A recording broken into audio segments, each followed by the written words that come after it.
Do so again and again and again. It openly professes its goal to destroy the state of Israel. It subjugates Gazans. It steals their foods. It shoots them when they try to move to safe zones. And I think it's instructive that now many Gazans are fighting back. They're begging us, they're begging the world, free us, and free Gaza from Hamas. No nation can accept a genocidal terrorist organization, an organization committed to its annihilation, a stone's throw from its citizens. Our goal is not to occupy Gaza.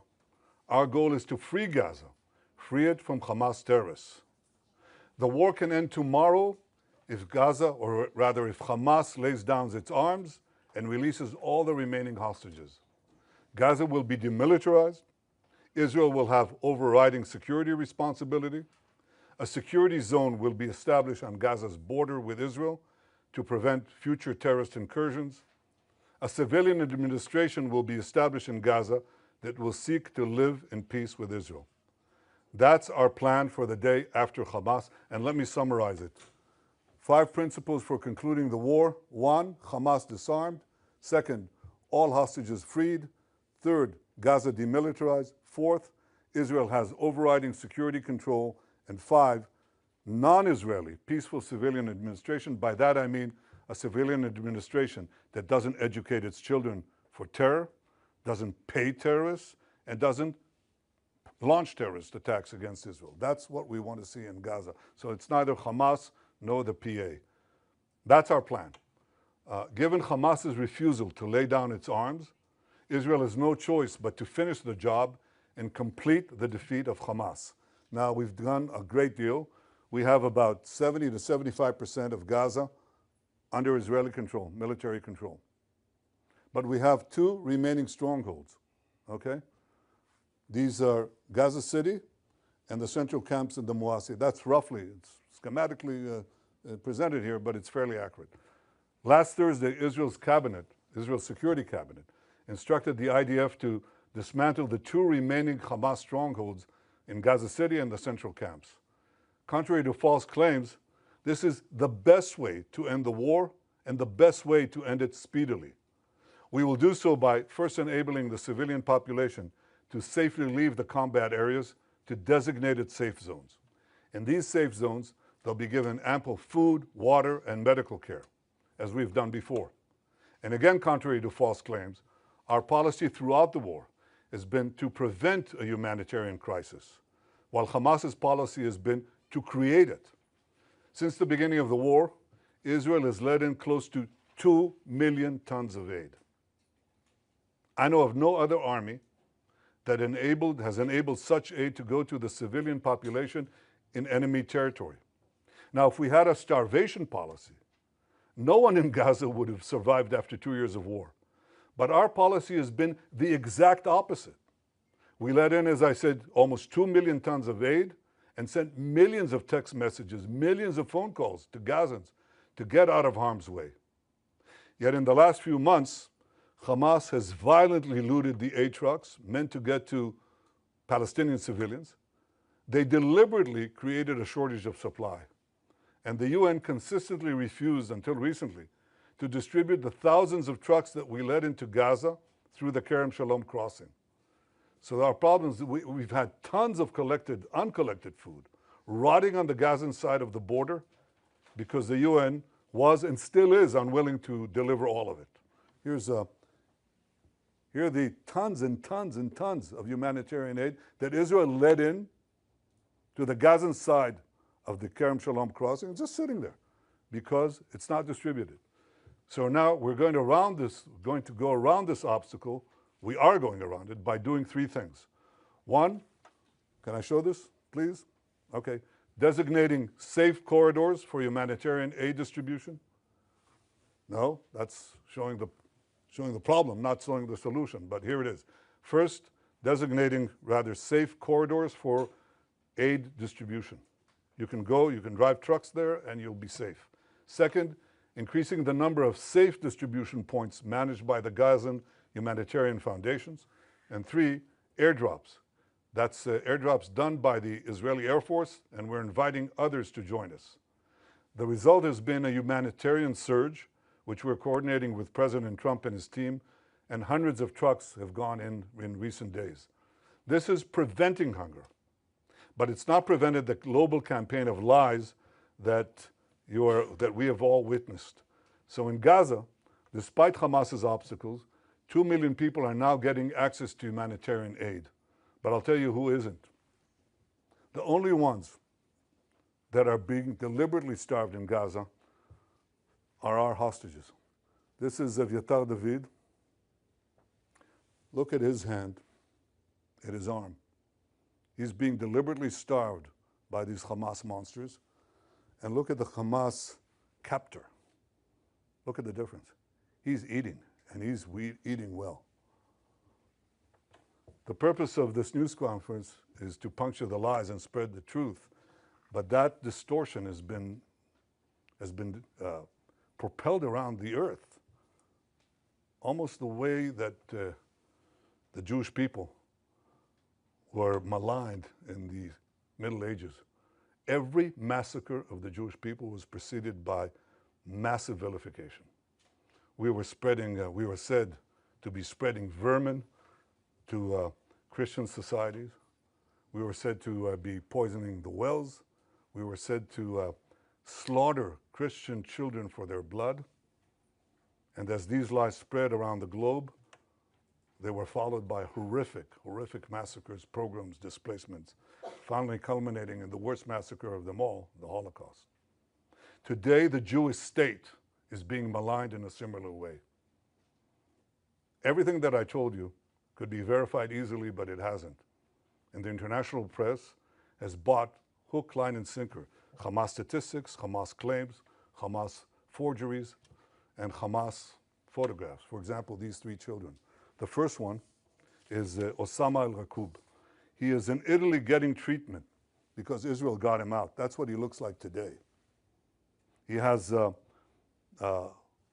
genetic disease that damages the lungs and digestive system. It makes it hard to absorb nutrients and gain weight, okay? So Israel facilitated Osama's travel to Italy, where he got the medical aid that transformed his position. The second one is Abdul Qadir al-Fayumi.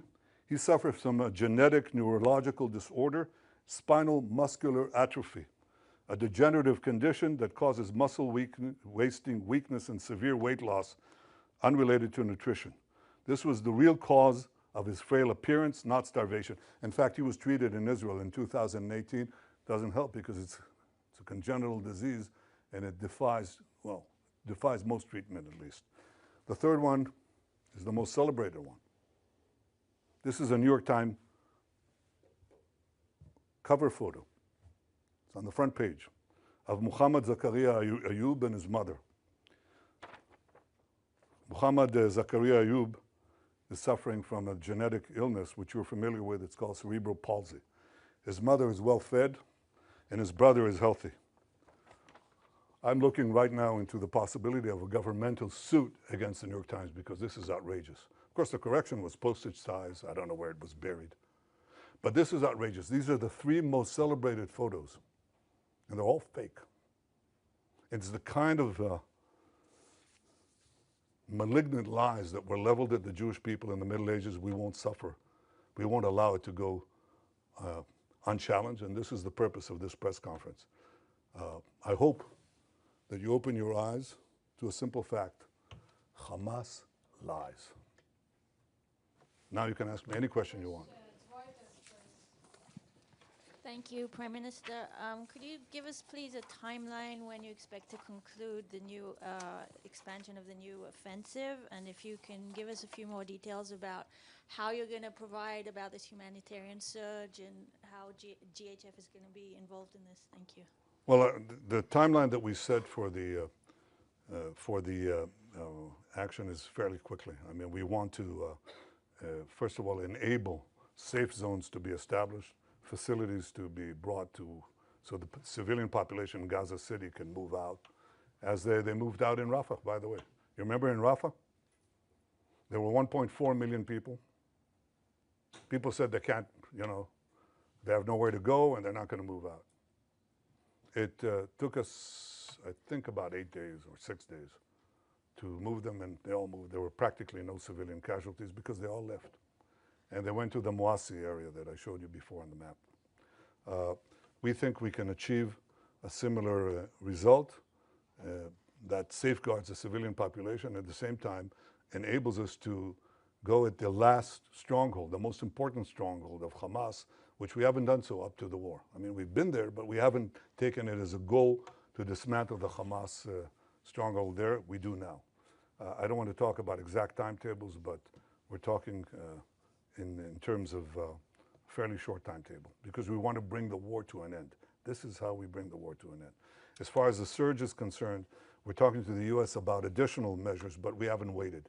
Because what we're doing, as I said, is designate safe corridors, allow, and expand the GHF distribution points, and we're trying to bring in more resources, hope to recruit some international organizations, maybe, God willing, the UN, if they ever decide to actually do something for the Palestinian people that doesn't go through Hamas. And third, increase the airdrops. The airdrops are important, but they're not the most important thing. The most important thing is ground routes that bring aid, a surge of aid to the Palestinian population, as far as we can, without letting Hamas loot it. Second question, yes.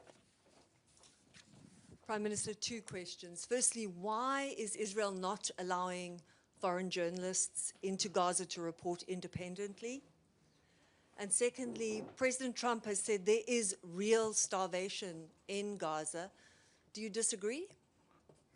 Yeah, on the first question, in fact, we have decided, and I've ordered, directed the military to bring in foreign journalists, more foreign journalists, a lot. There's a problem of assuring security, but I think it can be done in a way that is responsible and careful to preserve your own safety. So the directive has been since, when is it? 2 days ago. From what you're telling me, it hasn't yet been implemented, but it should be, because I think you should see it. And one of the things you're going to see is precisely our efforts to bring in Gazans, to bring in rather food to Gaza. You'll see the trucks that have been entered Gaza and are still waiting to be distributed. You'll see Gazans who are fighting Hamas. You know, we haven't seen it since the beginning of the war. You know, and that's a reflection of the fact that they know that we're approaching the end stage. And these people are, you know, risking their lives and their families, but they say, we can't take it anymore, and they fight back.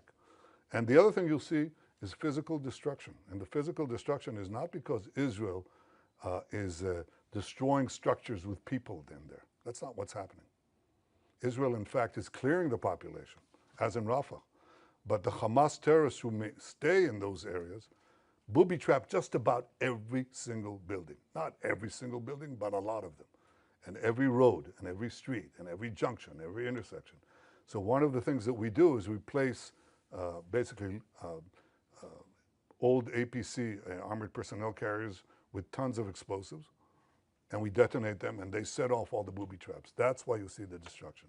And we do similar things in the tunnels. The tunnels, these terror tunnels, we you know, put TNT in them, and we detonate that after people have left.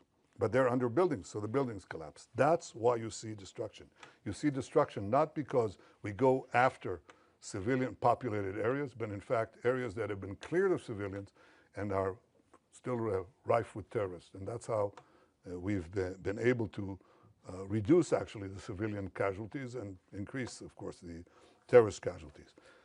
I very much appreciate President Trump's support through this entire seven-front war, his magnificent cooperation in the battle to stop the existential threat from Iran, his support throughout, and his support now. He says 2 things. He says all 20 hostages have to be released, and he says Hamas should not be there. And I think that he, like me, he recognized the fact that there have been deprivations in Gaza caused by Hamas. Hamas has been the cause of that. And what we have to do is overcome it. So we're working together to overcome it. Thank you, Prime Minister. Is Israel proceeding in the belief in the understanding that it can and will recover all 20 hostages alive militarily? Or is it proceeding in the belief or understanding that conditions of their captivity, Hamas strategy, will make that impossible? Look, my goal is to get all of the 20 out alive and also all the ones who are not alive. In the beginning of the war, we were told by a very senior commander, he said, look, we have to get used to the idea that we're not going to see even one of them alive. And I disagreed. I said, we'll get most and possibly all of them if we apply judiciously both military pressure and political, diplomatic pressure. So far, out of 255 hostages, we got 205 out, of which 148 are alive. 148 are alive.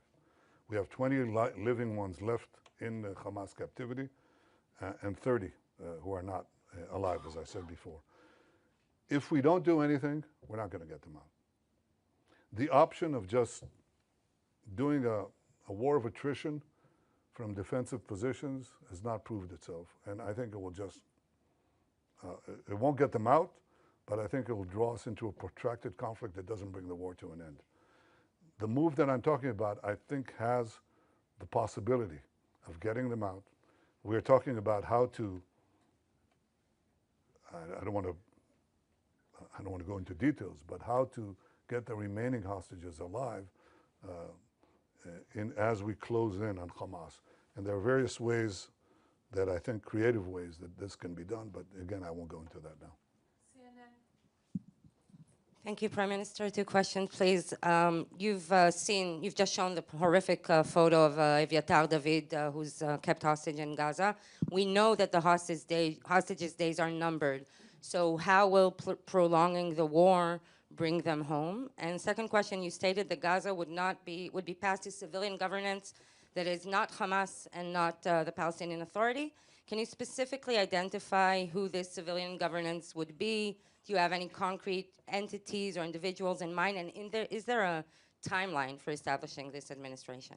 Yeah, well, I don't want to prolong the war. I want to end the war. And I think the other suggestions would have prolonged it. We may have gotten maybe a dripping of hostages, even though Hamas showed no willingness to do that. And then they just go on and on and on, and we'd have this endless. Unless you are willing to just say, Israel, capitulate, go out. And even then, I don't think we'll get all the hostages. And if we capitulate, it means that Hamas will rearm, regroup, and carry out all the threats that it openly professes every day, by the way. Every day they say, we're going to do the October 7th massacre again and again, and we're going to destroy the state of Israel. You can't leave them there, So we're not going to do that. So my goal is not to prolong the war. My goal is to end the war. And I think that prolonging the war means that many of them could be starved to death. That's exactly the point. I don't want that. As far as the specific partners for the civil governance of Hamas, we're actually, I think the 5 principles are generally widely accepted. And it's instructive that some of the Arab countries, quite a few of them actually, said that Hamas has to be disarmed. I think this is the starting point. And look at what is happening in Lebanon as a result of our action. The Lebanese government, the new Lebanese government, is talking about disarming Hezbollah. Who would have believed it? Well, some of us did. I did. And that's changing the Middle East, as I promised to do on the second day of the war. I think in this case, if we succeed in this effort to basically end the war by defeating Hamas, its remaining strongholds, there are several candidates. There are several candidates that we're talking about, several constructs. And it's a transitional period. It's a transitional authority. It's going to be there because we don't want to, contrary to what I said, we want a security belt, but right next to our border. But we don't want to stay in Gaza. That's not our purpose. At least not my purpose, and I openly state, including to those who disagree with me, and there are some who do. But I think that our goal is to make sure that Hamas isn't there, and that what replaces Hamas does not educate for terrorism, pay for terrorism, launch terrorism, but is willing to live in peace. There are candidates. I don't want to spoil the chances of succeeding here because I think they're real, but they're real providing we finish the job. See, no one's going to go in there if we don't finish the job. We can talk about the day after until eternity. No one's going to go in there unless we finish Hamas, and we're able to finish Hamas. And we will finish Hamas. Yes, Welt TV Germany.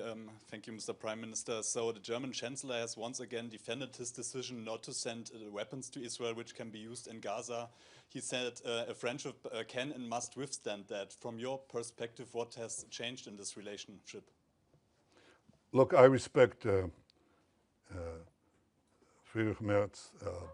I think he's been a good friend of Israel, but I think he's buckled under. He's buckled under the pressure of false TV reports, the pressure, internal pressure from various groups. And I can say this, and I don't want to talk about him specifically, but I want to say this. Look, maybe some choose to forget October 7th. We will not forget what happened. And we will do whatever it takes to defend our country and defend our people, defend our future. We will win the war, with or without the support of others. But I think that there's an issue here. And the issue is many leaders tell me, look, we know you're right, but we can't stand, in the face of the public opinion in our country, especially European leaders. They tell me that over and over again. And I say, that is your problem. It is not our problem. It is not our problem. In Munich, everybody celebrated Munich. Everybody celebrated the capitulation in Munich, the Munich Peace Conference, peace in our time. Okay? And everybody lambasted Churchill who opposed it. So what? The difference now is maybe they thought then that there was a real chance for peace by succumbing to the Nazis. But I don't believe anybody seriously thinks that now. And we're facing neo-Nazis. Chancellor Merz's predecessor was here, okay? And on the first or second day of the war, he was there on the first days of the war. And he said to me, they're exactly like the Nazis. And they are. And we're not going to leave. We're not going to leave the remainder of the Nazi army, in the equivalent of Berlin. Don't go into Berlin and don't finish off the Nazi army, the German army. Of course not. I mean, that's what people are telling us to do. And I'm not going to do it. And the Israeli people are not going to do it. We're going to do it.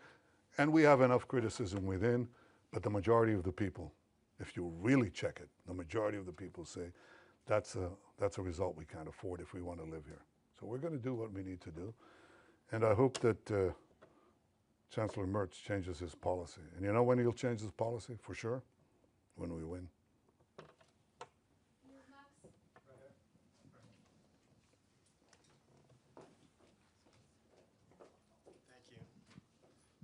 Thank you, Prime Minister. You talked about the 7-front battle. There's an 8th front, the propaganda war, the information war. Is Israel winning or losing this war? And also, have you spoken with President Trump since the Security Cabinet approved this plan? If so, can you share some of the details of that conversation? If not, do you plan on speaking with him at some point soon? And is he planning to also come to Israel at some point? Well, I suggest you ask him that. But I haven't spoken to him since next Thursday. Yes, I intend to speak to him very soon. You asked about, sorry, could you repeat the first part of the question? The first part was about the propaganda. Oh, the propaganda war? Well, look, no, I think that we've not been winning it, to put it mildly. I think there are vast forces that are arrayed against us. Among other things, the algorithms of the social network that are driving a lot of everything else, and people who really know, and they're the foremost people in this field in the world, they're telling me that about 60% of the responses on the social media are bots. They can categorically say they're bots. And they're bots that, especially in America,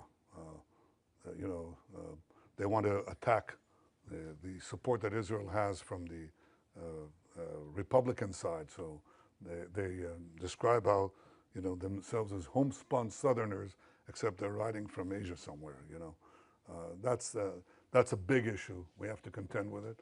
And we also have to stand up and tell the truth. probably at greater frequency than we're doing now. That's exactly what I'm trying to do now. But again, if you want to win this war, end it speedily. End it speedily. Expose the lies as much as you can. End it speedily, and that's how you win the war. You win the war, the propaganda war, by winning the war and winning the peace. That's the simplest way to do it. And it's about time to do that. Sky News UK. Last question, please. Last question. Thank you, Prime Minister. Given what the IPC says is the unfolding spectre of famine in the Gaza Strip, would you accept that your 11-week blockade, complete blockade on Gaza, played a role in that?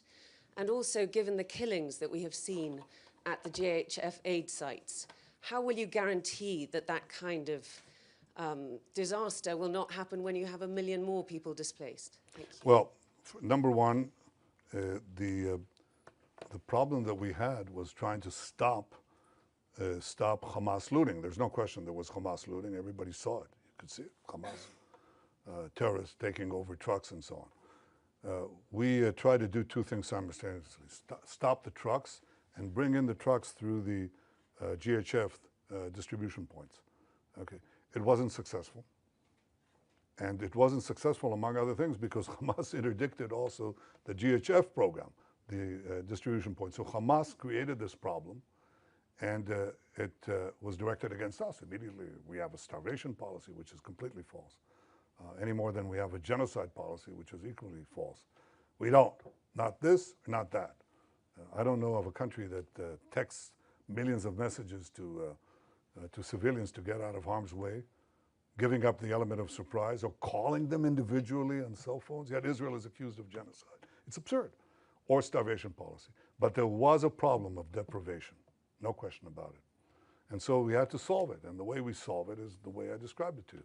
And there are now not 0 trucks, but at least in, I think last time I checked, hundreds of trucks that went into Gaza. That's alleviating the situation. Now we want to increase the number of distribution sites.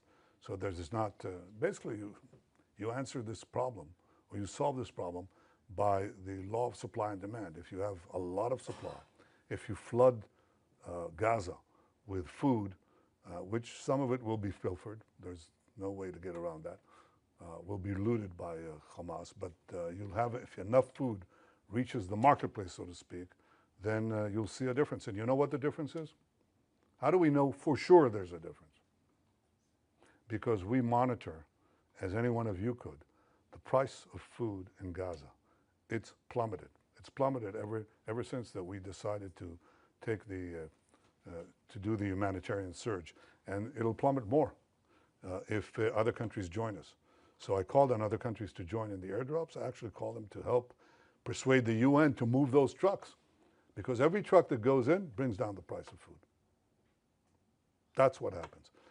And when you have no shortage like that, then you don't have also the crowding around distribution points. And by the way, a lot of the firing was done by Hamas, seeking to have response by our forces, and very often they didn't. They held back. They stayed their fire, even though their own lives were on the line. Yeah. We're done. Thank you, Prime Minister. We're done? We're done. Well, I couldn't resist that one. Thank you. Matthew Doran from ABC Australia. Oh, okay. Matthew Doran from ABC Australia. You've Yeah. seen countries such as the UK, Canada, France say that they will support Palestinian statehood in the next short while. You've described that as a reward for Hamas here. Other countries like Australia are also walking down this path, not quite there yet. How much of this is a reward for Hamas, and how much of it is actually countries like those who have repeatedly said Israel does have a right to defend itself, but are now struggling to stomach what they're seeing you and your military doing in Gaza? Well, first of all, those who say that Israel has a right to defend itself are also saying, but don't exercise that right. When we do what any country would do faced with this genocidal terrorist organization that has performed the worst attack on Jews since the Holocaust, I think we're actually applying force judiciously, and they know it. They know what they would do if right next to Melbourne or right next to Sydney you had this horrific attack. So I think you would do it, at least what we're doing, probably maybe not as efficiently and as precisely as we're doing it. We've lost quite a few soldiers in that effort. But That's the first thing. I think that the second thing you ask is Palestinian state. Well, the assumption, the prevailing assumption in this is that the problem that we have with the Palestinians is the absence of a Palestinian state. And if they were given a Palestinian state, they would stop the efforts to destroy the Jewish state. But the Palestinians were offered a state many times, including in the partition resolution, and they turned it down. They were offered statehood by my predecessors with lavish concessions. They turned it down. Because the Palestinians are not about creating a state, they're about destroying a state. That's why they opposed the Jewish national movement to create a state. It's called Zionism. They opposed it before the inception of the Jewish state, and they've opposed it since. They've opposed it when they had the Judea and Samaria, the West Bank, and Gaza in their hold. They didn't say, let's create a state there. They didn't say that. Because again, their goal is the destruction of a state. It defies imagination or understanding how intelligent people around the world, okay, including seasoned diplomats, government leaders, and respected journalists, fall for this absurdity. It's so easy to verify, you know. And look at the PA, okay? Look at the Palestinian National Movement today is divided, okay? Divided between two forces, okay? The Palestinian Authority in Judea and Samaria and Hamas in Gaza, okay? Hamas in Gaza had a de facto state. It had a state. And it used it to launch a war of terror against Israel because their doctrine is that the destruction of Israel should proceed with forceful and direct military and terrorist moves.